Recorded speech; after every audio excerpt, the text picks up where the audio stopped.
welcome to the slow world, where the world quiets down and nature tells its story. Settle in and allow the weight of the day to drift away. There is nothing you need to remember. Simply listen as we follow the journey of the gentle wind. The story begins in the vast, quiet space where the sea meets the sky. It begins not as a wind, but as a stillness, a perfect, glass-like calm. The ocean in the deep, dark hour before dawn is a mirror reflecting the cold, distant light of the stars. The air above it is heavy, cool, and motionless, a great, invisible blanket resting upon the water. This is a world in equilibrium, a moment of perfect balance, of profound and absolute peace. But the world never stays still for long. On the eastern horizon, a faint line of pale, silver light appears. It is the promise of the sun. As the minutes pass, the silver brightens to a soft rose, then to a brilliant, liquid gold. The sun crests the edge of the world, and its first warm rays touch the surface of the cool, dark water. And with this first touch, this first exchange of energy, our story begins.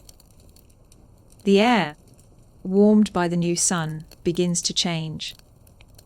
The molecules of air, once resting quietly, are energized.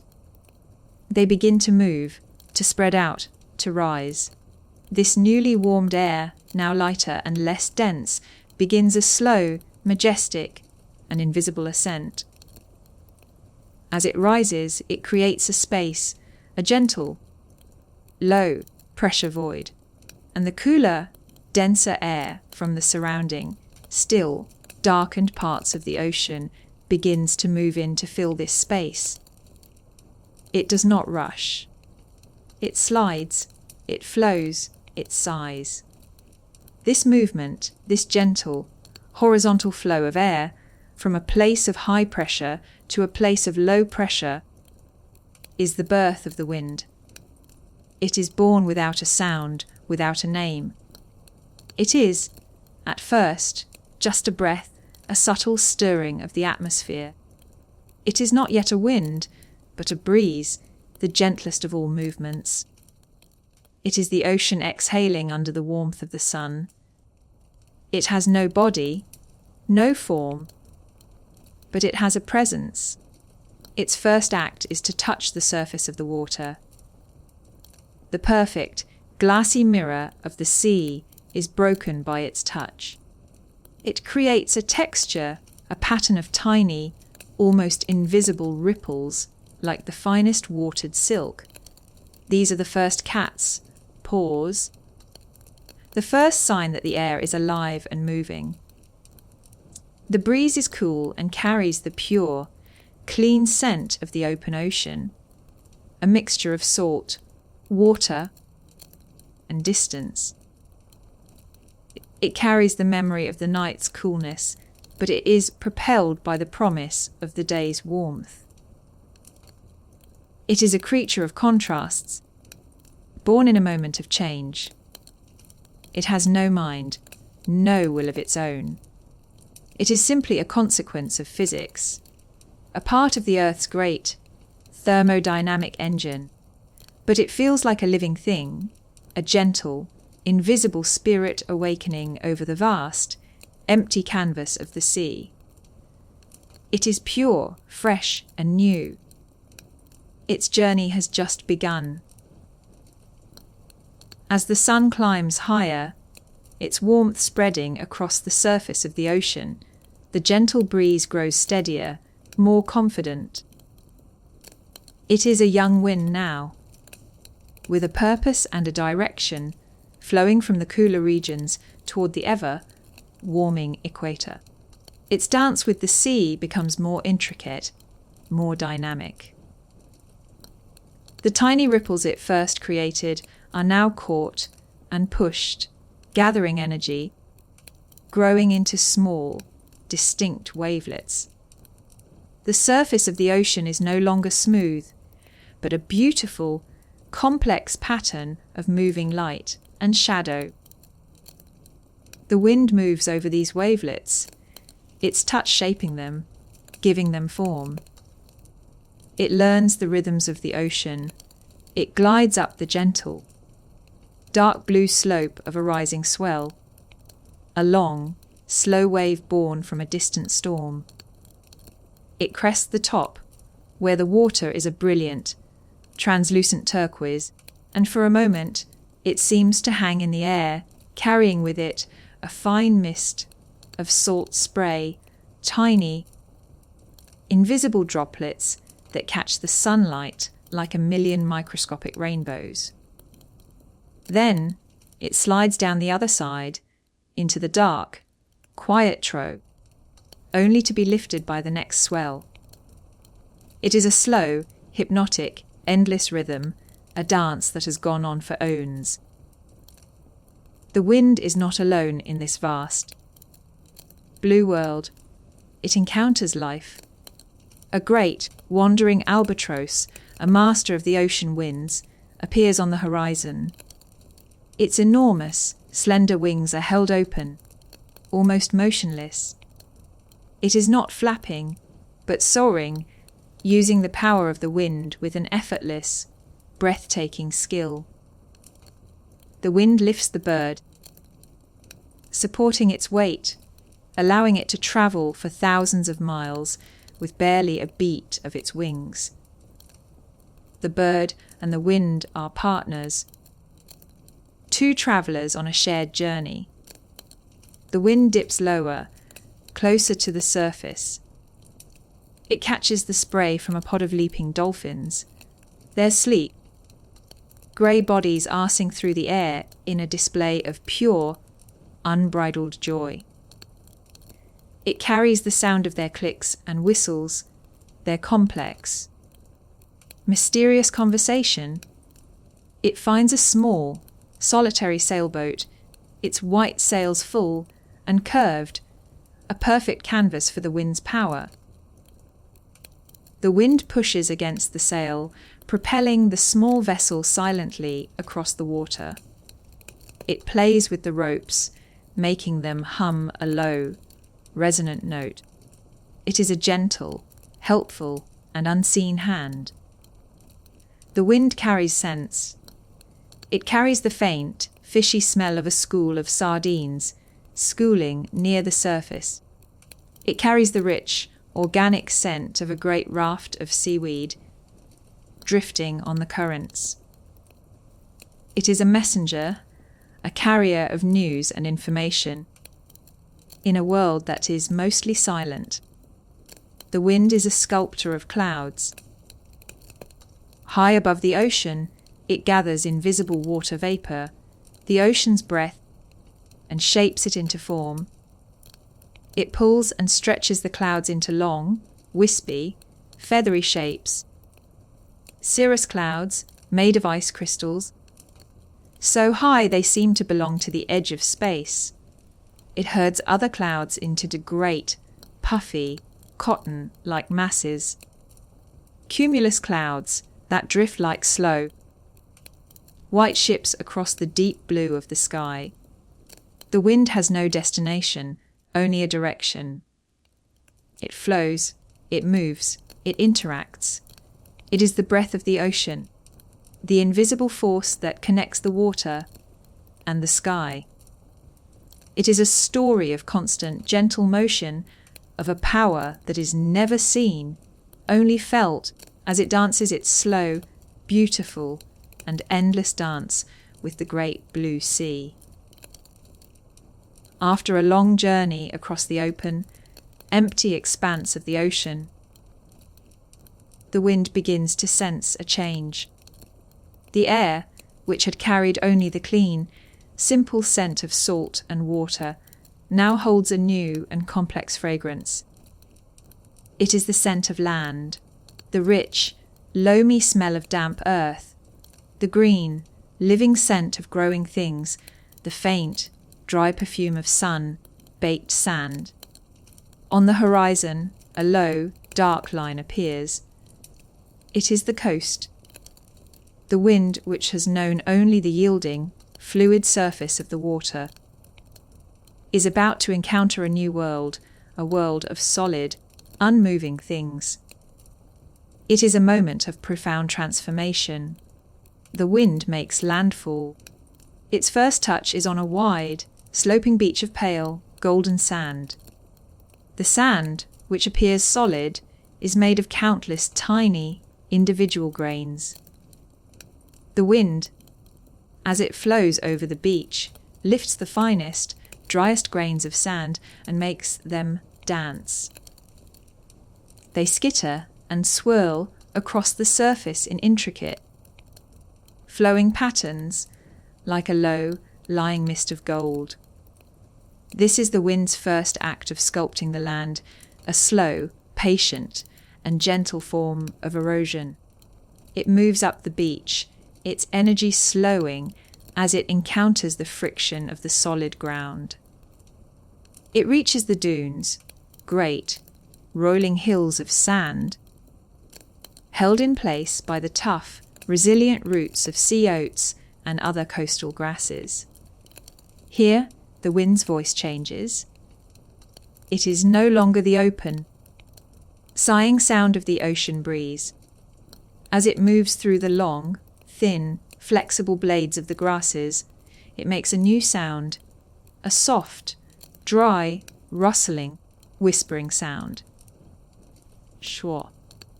Sh. Ho. It is the land's first whisper in response to the wind's touch. The wind bends the grasses, making them bow in long, graceful, sweeping arcs. They do not break. They are designed to yield, to dance with the wind, a partnership of flexibility and force.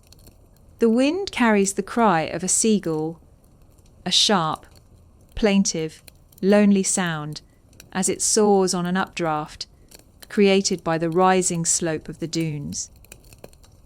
It carries the faint, dry, papery rustle of a weathered piece of driftwood, bleached white by the sun and the salt.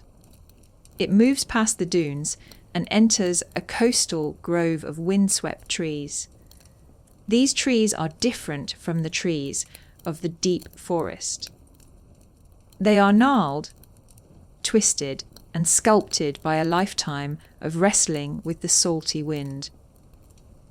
Their branches do not grow straight and tall, but are swept back, all pointing away from the sea, a permanent record of the wind's prevailing direction. They are living sculptures, carved by the invisible hand of the air. Here, the wind's voice changes again. It moves through the dense, waxy leaves of the coastal pines and oaks, creating a deeper, more resonant, rushing sound. It is the sound of a great, distant ocean recreated in the leaves of the trees.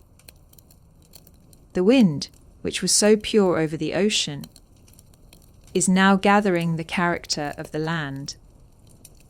It is picking up the dry scent of the sand, the green scent of the dune grasses, the sharp, resinous scent of the pines. It is becoming a land breeze. It has left the vast, simple, horizontal world of the sea behind and has entered a more complex, vertical and textured world. It is no longer just a current, but a presence that interacts with a million different surfaces, a million different forms of life. It is learning the feel of bark, the sound of leaves, the weight of sand. Its journey inland has begun. The wind moves farther inland, leaving the bright, open world of the coast behind. It flows into a new realm, a place of deep shade, immense stillness, and vertical grandeur, the ancient forest. Here, the wind's character changes completely. It is no longer a broad, unified current. but is broken and filtered by the dense, living architecture of the woods. It becomes a thing of subtlety, a collection of smaller, more intimate movements. It finds pathways, corridors between the great, silent trunks of the trees. It becomes a whisper. The light here is dim, dappled, and green. The high, interlocking canopy of leaves acts as a great, living ceiling, and the wind's energy is gentled as it passes through. It moves not with force, but with a soft, insinuating grace. Its voice is the voice of the leaves.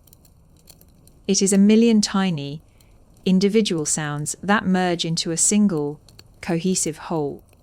It finds the large, broad leaves of a maple tree and makes them tremble and rustle, a sound like soft, dry rain. It moves through the high branches of a stand of aspen and their small, round leaves, on their flat, flexible stems, quiver and shake, creating a sound like a distant, gentle applause. It slides through the long, soft needles of a white pine, and the sound is a deep, resonant, and peaceful sigh, a sound that seems to hold the very soul of the forest. The wind becomes a carrier of the forest's secrets. It lifts a single, perfect, scarlet maple leaf in the autumn and makes it dance a slow, spiraling ballet down to the forest floor. It catches the fluffy, white, airborne seed of a milkweed plant and carries it on a long, gentle journey to a new, sunlit clearing where it can take root. It carries the faint, musky scent of a deer that passed by an hour ago. It carries the rich, earthy smell of damp soil and decaying leaves after a rain shower. It carries the sweet, heady perfume of a hidden patch of wildflowers, a secret message for the bees and the butterflies. The wind plays with the small details of the forest. It finds a single, dry oak leaf caught in a spider's web and makes it dance a tiny, scratching bollet on the surface of a stone. It gently stirs the delicate, feathery fronds of a fern, making them nod in slow, silent agreement.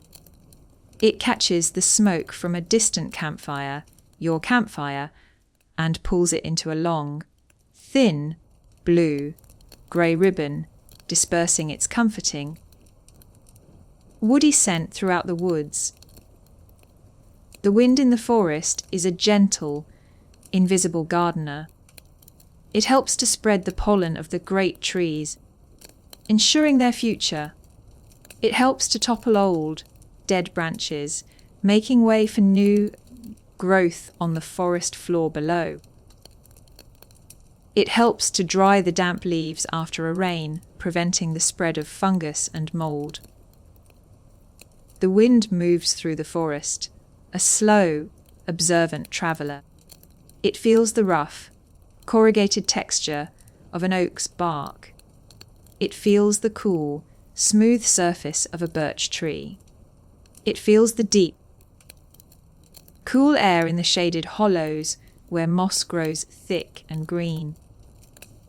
It is not just passing through this world, it is becoming a part of it, its presence woven into the very fabric of the forest's life.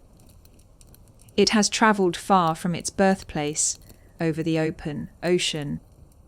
It has lost the scent of salt and has taken on the complex, green, earthy perfume of the woods. Its voice is no longer its own, but is the voice of the countless leaves it touches.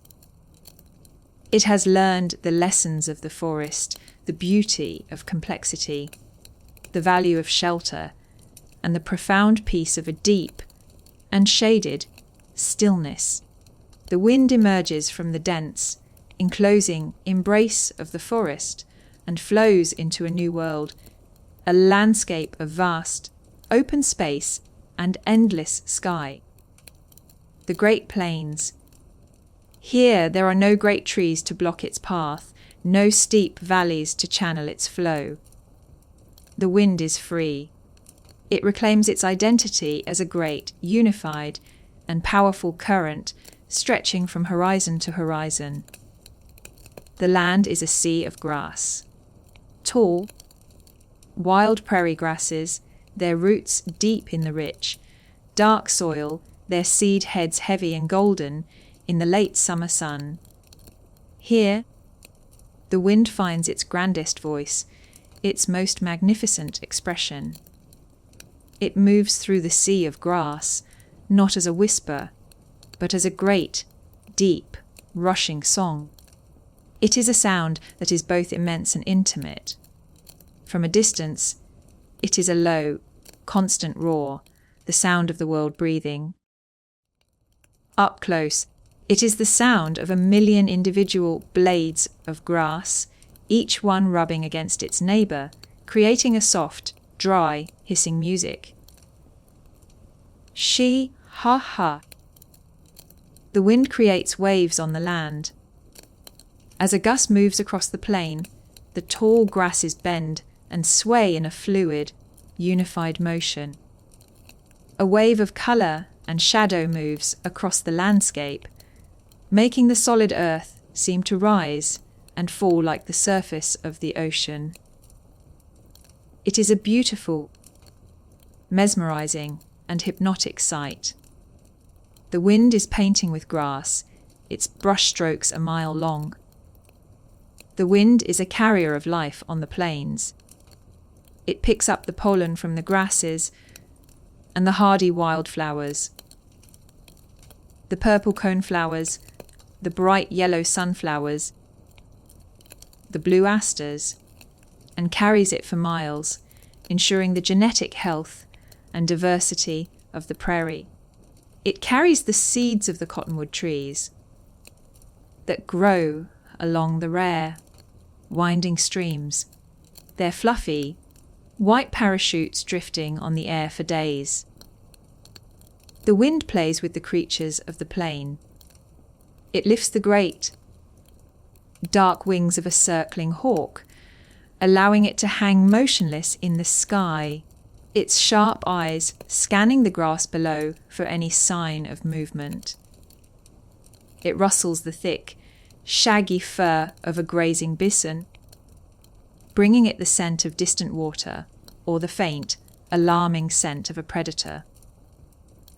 It sends a tumbleweed, a dry, skeletal ghost of a plant, bouncing and rolling on a long, aimless journey across the open land. The wind on the plains is a thing of power and of gentleness. It can be a soft, warm breeze, a caress that smells of sweet grass and sun-baked earth. It can be a strong, steady, relentless force, a river of air that seems to have no beginning and no end. It has travelled far, and it has been shaped by every landscape it has touched. It began as a cool, salty breath over the ocean. It became a gentle, filtered whisper in the forest. And now, here on the open plains, it has become a great, sweeping, singing presence. It is the voice of the empty spaces, the soul of the vast, open sky. It moves without obstacle, without hurry, a pure and powerful expression of freedom and of flow. The sun, which had blazed all day in the wide, open sky of the plains, begins its final, slow descent. It sinks toward the western horizon, a great, red, and wary eye. The world, which had been a place of bright light and sharp shadows, now softens. The golden light of the late afternoon deepens to a warm, burnt orange, then to a soft, dusky rose. As the sun sets, the land begins to cool. The rich, dark earth, which had absorbed the sun's heat all day, now begins to release it back into the atmosphere. The delicate balance of temperature that drove the wind's long journey begins to shift. The great engine of the wind, powered by the sun's heat, begins to slow down. The wind, which had sung its powerful, rushing song across the sea of grass all afternoon, now begins to lose its voice. The constant, steady flow lessens. The gusts become softer, less frequent. The great, rolling waves in the grass subside into gentle, intermittent ripples. The deep, rushing sound fades to a soft, occasional sigh. The wind is not dying. It is coming to rest. As the air temperature over the land and the distant sea begins to equalize, the pressure differences that propelled its journey begin to disappear. The wind's purpose for the day is fulfilled. It settles into the hollows of the land, into the low, lying areas and the sheltered valleys. It becomes a pool of cool, still air. The tall grasses, which had danced all day, now stand straight and silent, their seed heads dark silhouettes against the glowing, violet sky. The leaves of the solitary cottonwood tree, which had trembled and rustled ceaselessly, are now perfectly still. A profound and beautiful silence descends upon the plain. It is a silence that is not empty, but full. It is filled with the first, tentative chirps of the night crickets. It is filled with the vast, open space of the cooling land. And it is filled with the quiet, resting presence of the air, the wind, which had been a great, moving, continent-spanning journey, is now simply the air itself. Still, calm, at peace. It holds the last warmth of the day and the first cool kiss of the coming night. It holds the scents it has gathered on its long journey. A faint, lingering memory of ocean salt, a ghost of pine from the forest, and the deep, sweet, earthy perfume of the prairie grasses. The first stars begin to appear in the deep, velvet sky. The campfire, your campfire, crackles softly, its sound clear and sharp in the still, evening air. The wind, the invisible traveller, the gentle breath of the world, is at rest. It has completed its journey for the day. It waits in the cool, deep stillness of the night, for the sun to rise again, and to once more call it into being. Thank you for wandering with us in the slow world. May your rest be as deep and peaceful as the still night air, and may sleep find you gently.